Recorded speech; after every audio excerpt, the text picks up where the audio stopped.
साथियों, सभी को जय भीम, जोहार, नमो बुद्धाय। आप सभी का फिर से मैं स्वागत करता हूँ। साथियों, आज नानक चंद रत्तू जी का निर्वाण दिन है। आज ही के दिन 15 सितंबर 2002 को नानक चंद रत्तू जी का हृदयाघात से निधन हुआ था। नानक चंद रत्तू जी ये बाबा साहब के निजी सचिव के तौर पर उन्होंने काम किया था। नानक चंद रत्तू जी इन्होंने बाबा साहब के साथ लगभग 16 वर्षों तक काम किया और इन 16 वर्षों में लगभग 6 साल उन्होंने बाबा साहब के साथ वे निजी सचिव के तौर पर काम उन्होंने किया और बहुत ही बाबा साहब को इन्होंने बहुत ही करीबी से देखा, क्योंकि बाबा साहब के जो अंतिम दिनों, अंतिम कुछ वर्ष थे बाबा साहब के, तो उस वर्षों में वे बहुत ही करीबी के तौर पर उन्होंने बाबा साहब का काम किया। तो नानक चंद रत्तू जी इन्होंने बाबा साहब के बारे में 3 किताबें लिखी है और उन्होंने बाबा साहब के जीवन से जो कुछ घटनाएं घटी थी उसके बारे में उन्होंने इन किताबों में लिखा हुआ है। तो सबसे पहली जो उन्होंने 3 किताबें लिखी है और इन 3 किताबों में सबसे पहली जो उन्होंने किताब लिखी थी, उन्होंने ये किताब लिखी थी जिसका नाम है reminiscences as remembrance of doctor B R Ambedkar. दूसरी उन्होंने किताब लिखी थी little known facets of doctor Ambedkar कुछ अनछुए प्रसंग। और तीसरी उन्होंने किताब लिखी थी last few years of doctor Baba Saheb Ambedkar के अंतिम कुछ वर्ष, जो कि ये किताब है वो। तो ये इन 3 में से मेरे पास 2 किताबें। आज मैं आपको इन्हीं किताबों में से बाबा साहब से जुड़ी कुछ घटनाएं हैं जो कि नानक चंद रत्तू जी ने अपनी किताबों में लिखी है, उसके बारे में मैं आपको बताना चाहूँगा। तो सबसे पहली किताब जो नानक चंद रत्तू जी ने ये जो लिखी है, रेमिनेंसेस and remembrance of doctor Baba Saheb Ambedkar, तो इस किताब में इस किताब का जो ये रेमिनेंसेस एंड रिमेम्बरेंस है, रेमिनेंसेस इसका मतलब होता है कि जो व्यक्ति अपने जीवन में कुछ उसके जीवन से कुछ जब भी कोई चीज़ें घटित होती है तो वो अपने मस्तिष्क से जब उनको याद करता है और उसके बारे में जब उसको लिखता है तो उसे रेमिनेंसेस कहते हैं। और रिमेम्बरेंस का मतलब ये होता है कि कोई तीसरा व्यक्ति जब आपके बारे में जब संपर्क में आते हुए आपके बारे में बहुत सारी जानकारी इकट्ठा कर लेता है, आपके साथ रहते हुए कुछ उसको भी आपके साथ रहते हुए आपकी कुछ जीवन की घटनाएं उनको याद आती है और वो जब उसका उल्लेख करते लिखते उस बारे में तो उसे रिमेम्बरेंस कहते हैं। तो ऐसे ही 2 चीज़ों को मिलकर नानक चंद रत्तू जी ने, जो बाबा साहब के निजी सचिव थे, उन्होंने ये reminiscences and remembrance of doctor B R Ambedkar ये किताब लिखी है। तो इस किताब में मैं इस किताब की 2-3 घटनाएं आपके साथ शेयर करना चाहूँगा आज। तो सबसे पहली घटना बाबा साहब के बचपन की ये घटना है। जब बाबा साहब छोटे थे पर उनके माताजी का उस समय निधन हो चुका था और जो बाबा साहब के पिताजी थे ये ब्रिटिश सेना में सूबेदार के तौर पर सेवानिवृत्त हुए थे और वो पेंशन पर थे। पर उसके बाद ही इनकी जो आर्थिक परिस्थिति थी वो पेंशन से उनका घर नहीं चल पाता था, क्योंकि पेंशन उनको सिर्फ 50 रुपये ही मिल पाती थी। तो 3-3, 4-4 बच्चों का पालन पोषण करना और बहुत कठिन हो जाता था। इसीलिए उनके गोरेगांव, तो इस गोरेगांव में ही उनको कैशियर के तौर पर नौकरी मिली थी। तो जब उनके पिताजी गोरेगांव में काम करते थे तो वो अकेले काम करते थे और उनका परिवार सातारा डिस्ट्रिक्ट में ही रहता था अपनी बुआ के साथ में। तो जब छुट्टियों का एक मौसम था तो उनके पिताजी ने उनको पत्र द्वारा सूचित किया कि आप यहाँ पे गोरेगांव में मुझसे मिलने के लिए आ जाइए। तो बाबा साहब का पूरा परिवार वो उनके पिताजी से मिलने जाता है। तो वो सातारा से एक ट्रेन से चलते हैं और ट्रेन से एक मसूर करके रेलवे स्टेशन होता है जो गोरेगांव के एकदम नियरेस्ट रेलवे स्टेशन होता है उस समय का। तो वो ट्रेन से यात्रा करते हैं।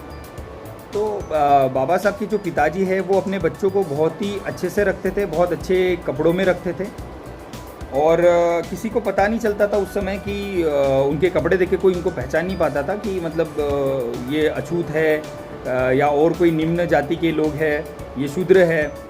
तो ऐसे ही एक घटना हुई थी जिसमें बाबा साहब अपनी भाई बहनों के साथ में सातारा से निकल गए थे और शाम को ये ट्रेन से 5 बजे मसूर रेलवे स्टेशन पर उतरे और उन्होंने पहले ही अपने पिताजी को सूचित कर दिया था कि हम इस ट्रेन से यहाँ पर पहुँचने वाले हैं, तो कृपया करके आप किसी को हमें भेज दीजिए। और उनके पिताजी ने भी उनको चिट्ठी द्वारा आश्वस्त कर दिया था कि मैं अपने पर्सनल पीऊन को आपके तरफ भेज दूंगा, वो आपको रेलवे स्टेशन से लेकर यहाँ पर सीधा मेरे पास लेकर आ जाए। कि जब वो शाम को 5 बजे जब बाबा साहब और उनकी फैमिली जब पहुँची रेलवे स्टेशन पर, और तो वहाँ पर उन्हें लेने के लिए कोई भी व्यक्ति खड़ा नहीं था और काफ़ी देर तक के उन्होंने इंतज़ार किया कि कोई ना कोई व्यक्ति उन्हें लेने के लिए ज़रूर आएगा। पर बहुत वक्त गुजरने के बाद भी जब देखा कि वो कोई नहीं आ रहा है और धीरे धीरे अंधेरा हो रहा है, शाम हो रही है, तो स्टेशन मास्टर थे, उन्होंने देखा कि ये कुछ बच्चे हैं जो काफ़ी समय से रेलवे स्टेशन के पर ऐसे ही बैठे हुए थे।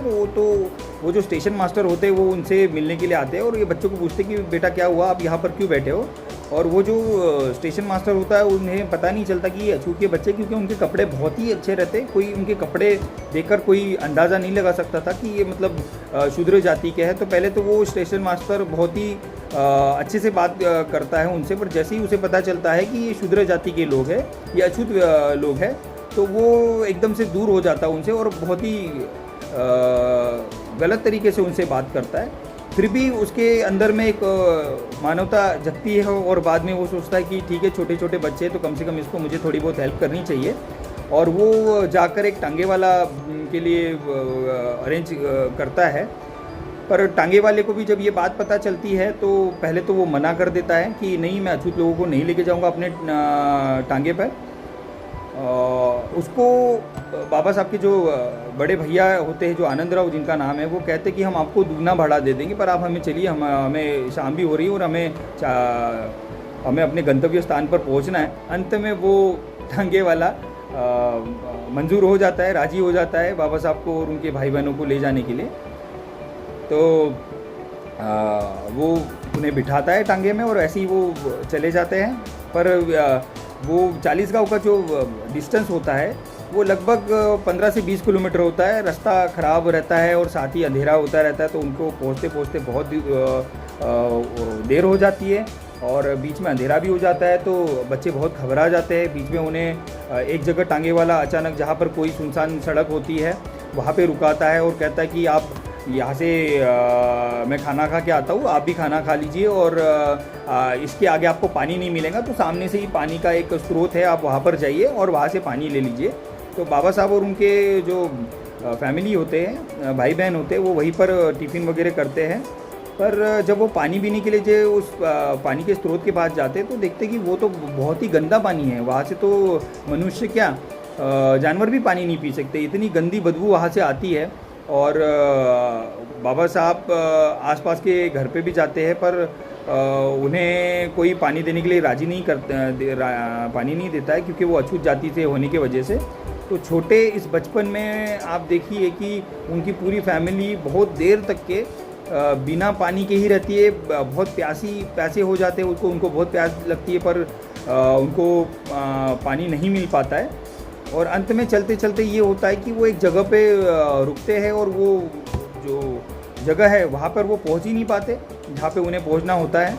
तो अंत में एक नाका आता है और नाका में रात को 10 बज जाते हैं, पर वो और तो वहीं पे वो सोचते कि अब तो जाना बहुत मुश्किल है, क्योंकि रास्ता सुनसान है और अगर कहीं उनको शक हो जाता है टांगे वाले पे, कहीं हम ये छोटे बच्चे हैं तो हमारे ऊपर वो अच्छे कपड़े देख के या हम जो पहने हुए आभूषण वगैरह ऐसा देख के तो हमारा ये कहीं कुछ गलत ना कर दें हमारे साथ। तो ये सोच के ही बाबा साहब उनके जो बड़े भैया होते हैं वो कहते कि नहीं, हम यहाँ से अभी सामने नहीं जाएंगे, वैसे भी आपने कहा था कि आधे 1 घंटे में हम पहुँच जाएंगे, पर अभी तक के हम अपने गंतव्य स्थान पर नहीं पहुँचे हैं, तो हम बिल्कुल भी यहाँ से नहीं जाएंगे और यही हमें सेफ लगता है, तो हम रात भर यहीं पे रहेंगे और अगले दिन ही जब सुबह होगी तभी हम यहाँ से सामने जाएंगे करके।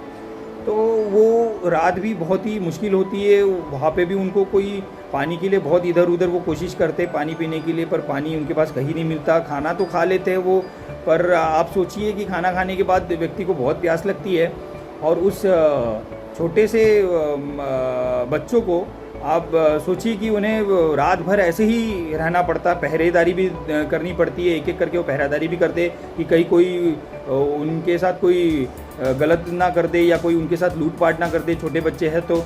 तो ये जो 1-2 घंटे का जो प्रवास होता है वो अंत में जाकर ये अगले दिन सुबह वो अपने यहाँ पर गंतव्य स्थान पर पहुँचते, गोरेगांव में पहुँचते हैं। और जब वो पहुँचते अपने घर पे तो वो अपने पिताजी से बहुत नाराज़ होते हैं कि पिताजी हम इतना वक्त वहाँ पे रेलवे स्टेशन पे रुके हुए थे और हम आपने जो पियून भेजा था उसके लिए भी बहुत प्रतीक्षा कर रहे थे पर वो आया नहीं। पर वो कुछ मिसकम्युनिकेशन की वजह से ना उनके पिताजी उनको तार नहीं मिल पाता है और वो किसी व्यक्ति को बाबा साहब और उनके भाई बहनों को लेने के लिए नहीं भेज पाते, थोड़ा मिसकम्युनिकेशन हो जाता है। पर बाबा साहब का ये जो घटनाएं हैं बाबा साहब को हमेशा अपनी ज़िंदगी में याद रहती है कि बाबा साहब जब वो रेलवे स्टेशन से जा रहे थे तो उनको मतलब बचपन में ये मतलब पानी भी नहीं दिया किसी ने, और एक इतने मतलब छोटी चीज़ के लिए उनको रात भर प्यासा रहना पड़ा। और टांगे वाला का भी उनको हमेशा याद रहता कि एक टांगे वाले ने मुझे मतलब हमारे फैमिली जो हमें अछूत महार जाति से है इसीलिए हमें ले जाने के लिए भी बहुत उनसे विनती करनी पड़ी, मन्नतें करनी पड़ी, तब जाकर वो टांगे वाला माना और दुगना भाड़ा लेने के बाद वो माना। तो ये सबसे पहली एक घटना थी जो बाबा साहब ने अपनी वेटिंग ऑफ वीज़ा इस किताब में लिखी थी। और बाद में इन्होंने नानक चंद रत्तू जी ने भी उन्होंने रेमिनेंसेस एंड रिमेम्बरेंस इस किताब में लिखी है। दूसरी घटना बाबा साहब की इस किताब में नानक चंद रत्तू जी ने ये लिखी है कि जब बाबा साहब अम्बेडकर यूएसए के जो कोलंबिया यूनिवर्सिटी है वहाँ से एमए और जब पीएचडी करके वापस बड़ौदा संस्थान में आते हैं, क्योंकि वो बड़ौदा संस्थान से ही स्कॉलरशिप लेके उच्च शिक्षा के लिए अमेरिका जाते हैं। और वो बड़ौदा सरकार के साथ उनका अनुबंध होता है कि वो वापस आने के बाद बड़ौदा सरकार में काम करेंगे। तो वो अपना वादा निभाने के लिए बाबा साहब वापस बड़ौदा संस्थान आते हैं। पर बड़ौदा संस्थान में आने के बाद वो देखते हैं कि वहाँ पे उनको कहीं पे भी रहने के लिए कमरा नहीं मिलता, कहीं होटल नहीं मिलता, कहीं कुछ नहीं मिलता। वो दिन भर रात बहुत मतलब दिन भर अपने लिए रहने की जगह ढूंढते हैं, पर कोई भी उन्हें जगह देने के लिए तैयार नहीं होता, क्योंकि वो एक अछूत जाति से आते, महार जाति से आते, तो कोई भी उन्हें कमरा नहीं देता। अंत में उन्हें एक जगह पता चलती है जहाँ पर एक पारसी धर्मशाला होती है। तो बाबा साहब ने अपना नाम छुपाकर उस पारसी धर्मशाला में मतलब रहते बाबा साहब, और क्योंकि उन्हें कहीं रहने के लिए भी जगह नहीं मिल रही थी, तो इसीलिए बाबा साहब को अपना नाम छुपाकर उस पारसी धर्मशाला में रहना पड़ा कुछ दिनों के लिए।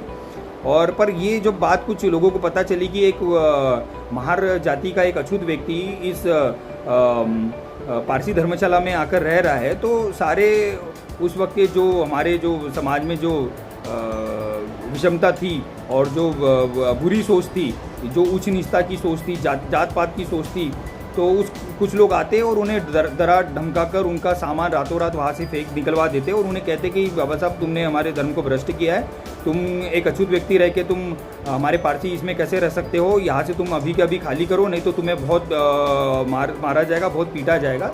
और बाबा साहब फिर उनके पास कोई ऑप्शन नहीं होता, तो बाबा साहब वो रातों रात वो पारसी धर्मशाला छोड़कर निकल जाते हैं।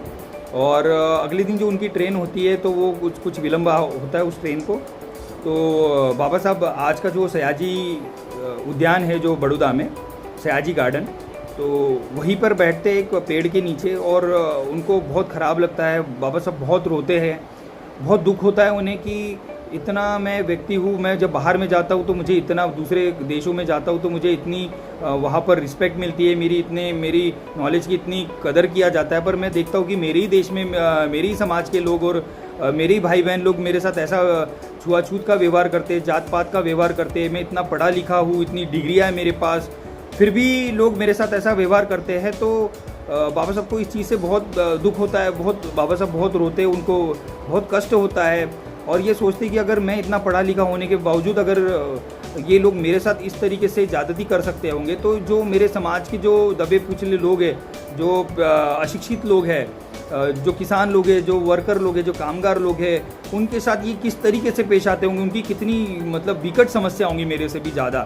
तो ये सोचकर बाबा साहब और फिर बहुत ज़्यादा रोते हैं और उन्हें जिस ज़मीन पर बाबा साहब बैठते हैं तो उस समय वो संकल्प लेते हैं कि इस देश में जो ये जात पात है और ये जो धर्म के नाम पर ये हमारा वर्गीकरण किया गया हुआ है और जो हमारे साथ भेदभाव किया जाता है, तो मैं इसके लिए लड़ूंगा और इस देश से ये जो जात पात है उसको मैं समूल नष्ट करूंगा और सबके लिए समता, स्वतंत्रता, बंधुता और न्याय और करुणा का समाज ऐसा मैं स्थापन करूंगा। तो ऐसे बाबा साहब उन वक्त 23 सितंबर 1917 की बात है वो। तो बाबा साहब संकल्प लेते हैं और उसके बाद देखिए कि बाबा साहब ने फिर बाद में संविधान लिखाई और बहुत सारी चीज़ें की। तो ये एक दूसरी घटना जुड़ी थी और फिर वो वापस वहाँ से ट्रेन से वापस अपने घर मुंबई चले आते हैं। तीसरी घटना इस किताब में ये लिखी है कि एक समय बाबा साहब 40 गांव का दौरा करने के लिए उन्हें भेजा जाता है सरकार की तरफ से कि जो भारत में जितनी भी अछूत जातियाँ है, जो पिछड़ी जातियाँ, जो निम्न जातियाँ है, जो शूद्र जातियाँ है, उनके ऊपर जो हो रहे अत्याचार जो है वो बाबा साहब जाए, कमेटी बनाई गई थी और उसमें उनकी स्थितियों के बारे में पता करके एक रिपोर्ट पेश करके सरकार को बताए। तो बाबा साहब मुंबई से 40 गांव के लिए ट्रेन से निकलते हैं। तो बाबा साहब के लिए स्वागत के लिए उनके समाज के बहुत लोग आते हैं और वो उनके लिए भी वो यही कोशिश करते हैं कि बाबा साहब इतने बड़े व्यक्ति हमारे गांव में आ रहे तो हमारे लिए बहुत मान प्रतिष्ठा की बात है, सम्मान की बात है। तो बाबा साहब को हमारा जो उनका गांव रहता है लगभग 2 किलोमीटर दूर होता है रेलवे स्टेशन से, पर वो चाहते थे कि बाबा साहब को बहुत सम्मान से हम यहाँ से लेके जाए और इसीलिए वो फिर से वहाँ पे भी ये टांगे वाले की कहानी आती है जिसमें वो एक टांगे वाले को ये भाड़ा देकर रेडी करते हैं कि टांगे वाला आप हमारे बाबा साहब आ रहे हैं, उनको आपको हमारे गांव में टांगे पर बिठाकर लेकर आना है। पर जैसे ही टांगे वाले को फिर पता चलता कि बाबा साहब एक दलित अछूत समाज से, तो टांगे वाला फिर मना कर देता है कि कुछ भी हो जाए पर मैं आपके अछूत व्यक्ति को मैं अपने टांगे पर नहीं बिठा सकता हूँ और मैं उन्हें नहीं बिठाऊँगा। तो अंत में वो फिर भी उसको जब ज़्यादा पैसे देता है तो वो जो टांगे वाला होता है वो अंत में मान जाता है, पर वो ये शर्त रखता है कि मैं अपना टांगा दूंगा, किसी आपकी समाज के किसी व्यक्ति को उसे चलाना पड़ेगा। मैं आपके डॉक्टर अंबेडकर को मैं अपने टांगे पर लेकर ये मेरे धर्म के खिलाफ है और मैं किसी अछूत व्यक्ति को मैं टांगा चलाऊँ और कोई अछूत व्यक्ति मेरे टांगे के पीछे बैठा रहे, ये मुझसे बर्दाश्त नहीं होगा। फिर भी मैं आपको अपना टांगा दे दूँगा, आपको दुगना किराया देना पड़ेगा और तब जाके वो अपना टांगा किसी जो बाबा साहब के समाज के जो व्यक्ति होता है उन्हें वो गांव का जो आदमी होता है उसको देता है। अब उस आदमी को टांगा चलाना नहीं आता था, वो कभी उसने टांगा भी नहीं चलाया था, पर उस गांव के जो लोग होते वो बाबा साहब का इतना मान सम्मान करते थे कि वो किसी भी हालत में बाबा साहब को पैदल नहीं लेके जा सकते थे अपने गाँव में। तो वो बाबा साहब के लिए वो टांगे का जो अरेंजमेंट करते, बाबा साहब को एक व्यक्ति टांगे से अपने गाँव लेके जाना चाहता है, पर घटना ये होती है कि उस गांव के और रेलवे स्टेशन के बीच में एक नदी होती है और नदी के ऊपर एक पुलिया होता है। तो और वो पुलिया बहुत ही संकीर्ण होता है, बहुत छोटा होता है, उसमें से एक बग्गी जाए इतना ही रास्ता मतलब वो होता है। तो जब वो बाबा साहब को टांगे से उस पुलिया के ऊपर से लेकर जाते हैं तो उस टांगे वाले को टांगा बराबर से संभालना नहीं आता और ऐसा हो जाता है कि वो टांगा नदी में गिर जाता है। तो ये होने के बाद बाबा साहब वो टांगे से गिर जाते हैं और गिरने के बाद बाबा साहब को पैर में बहुत चोट आती है और उनकी हड्डियों में चोट लगती है, उनका बाद में फ्रैक्चर हो जाता है हड्डियों में और उनको प्लास्टर करना पड़ता है। तो बाबा साहब 2-4 महीने बीमार भी उसी की वजह से चलना मुँह फिरना बंद हो जाता है बाबा साहब का।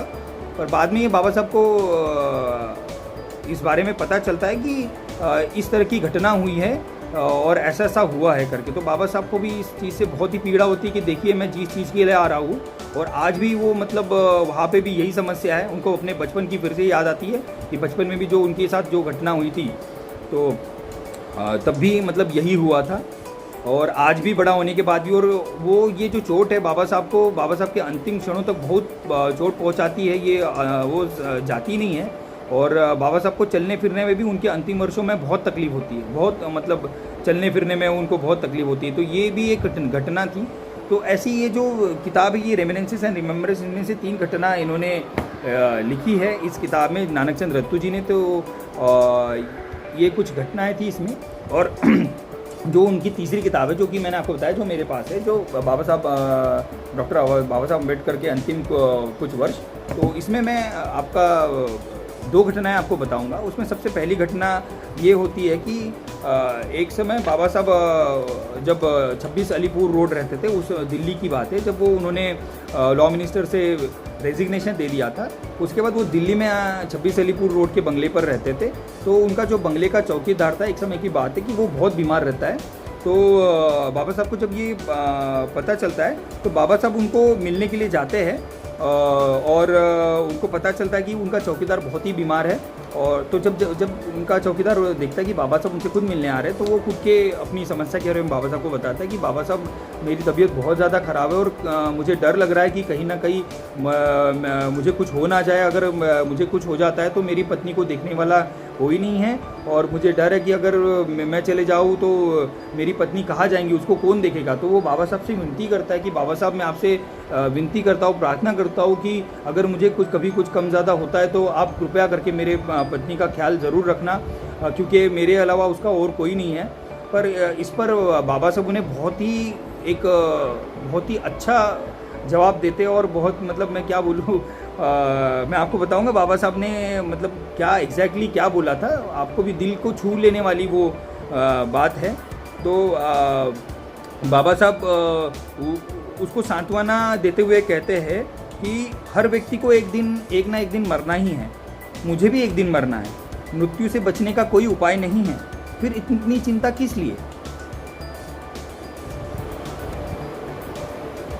और वो अंत में अपने निजी सचिव जो नानक चंद रत्तू जी उसी समय उनके साथ में होते हैं, तो नानक चंद रत्तू जी को वो कहते हैं कि नानक जी आप जाइए इनके लिए और दवाई लेकर आइए।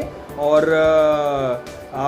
जाते जाते वो नानक चंद रत्तू जी से ये भी कहते हैं कि देखो जरा नानक चंद, यह बेचारा मौत से कितना भयभीत है, मैं नहीं, वह किसी भी दिन किसी भी क्षण आए। उन्होंने बहुत धीमे स्वर में कहा, ऐसा बाबा साहब ने कहा। तो देखिए कितनी मतलब बाबा साहब की सोच है कि ये सच में है, ये बात है कि जो मौत है वो कभी लिखकर नहीं आती है, कभी बताकर नहीं आती है। मौत का क्या है, वो कभी भी आ सकती है।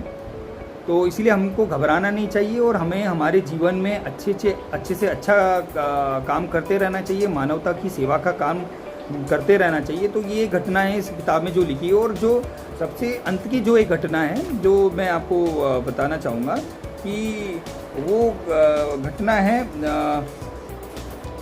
बाबा साहब से जुड़ी कि जब नानक चंद रत्तू जी ये देखते थे कि बाबा साहब जो है वो अपने कुछ अंतिम वर्षों में बहुत परेशान, हताश, निराश दिखते हैं उनको और बहुत परेशान रहते हैं। तो कई बार वो कोशिश करते हैं बाबा साहब को पूछने की कि आज मैं पूछूंगा, कल पूछूंगा बाबा साहब को कि बाबा साहब इतने परेशान क्यों है।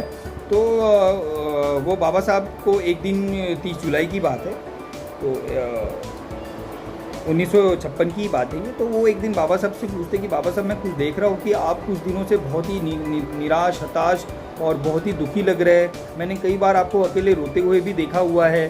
तो ये मुझे भी अच्छा नहीं लग रहा। मैं कई दिनों से सोच रहा था कि मैं आपसे इस बारे में बात करूं, पर मुझे पूछने हुए भी काफ़ी डर लग रहा था कि मैं कैसे पूछूं आपसे। पर आज बाबा साहब आप कृपया करके मुझे बताइए कि आप क्यों इतना दुखी है, क्यों मतलब आप इतना अकेले रह के रोते हैं, क्या आपकी क्या पीड़ा है। तो बाबा साहब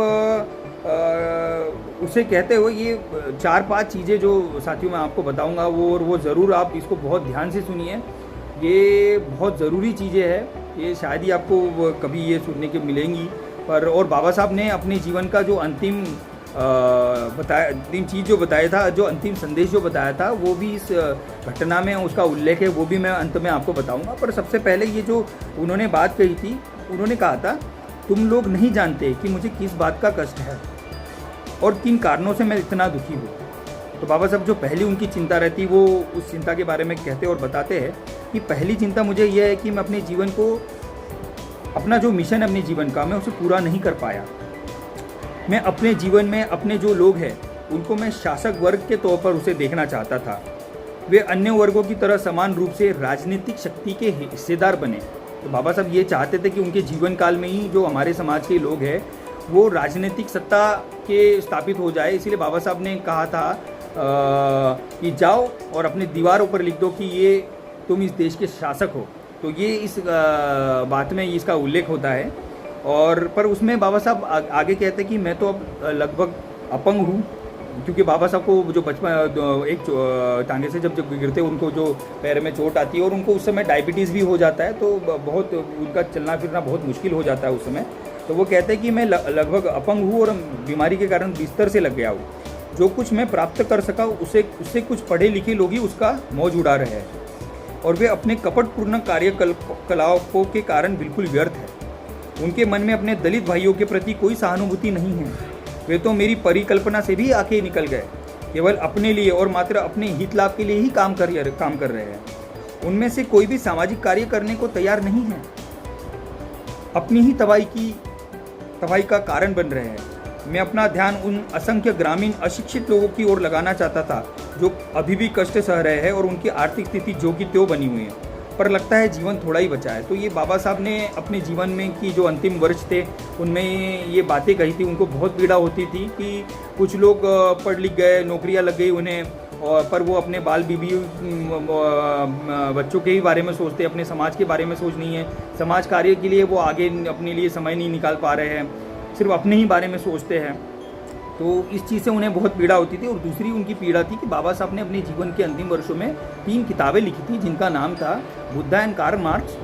दूसरी किताब का नाम था revolution and counter revolution in ancient India, प्राचीन भारत में क्रांति और प्रतिक्रांति। और तीसरी उन्होंने जो किताब लिखी थी वह थी हिंदूवाद की गुत्थियाँ, यानी रिडल्स इन हिंदुइज्म। तो ये उन्होंने 3 किताबें लिखी थी और उनको बड़ी परेशानी होती थी। उनको डर लगता था कि शायद ये प्रकाशित करने का जो ऐतिहासिक काम है इन किताबों को, कि वो दूसरा कोई कर पाएगा क्या नहीं कर पाएगा।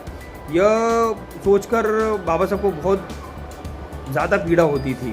तो ये जो दूसरी बात है, बाबा साहब ने अपनी इस किताब में इसका उल्लेख है। तीसरी जो बात ये कि बाबा साहब चाहते थे कि जो दबे पिछड़े जो लोग थे उनमें से कोई व्यक्ति आगे आगे आए और मेरे पास इस आंदोलन को आगे बढ़ाने की भारी जिम्मेदारी का वहन करे। तो बाबा साहब चाहते कि इस समाज में से कोई व्यक्ति एक ऐसा है जो जिस तरह बाबा साहब ने जो कारवा को आगे लेकर गए थे, तो उसी कारवा को कोई आगे लेकर आने वाला भी वो बाबा साहब चाहते थे कि कोई एक व्यक्ति आए और उसको आगे लेकर बढ़ाए।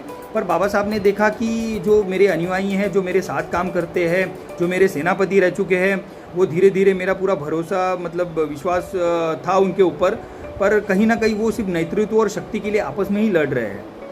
उन्हें चिंता ही नहीं है कि उनके ऊपर कितनी बड़ी जिम्मेदारी है।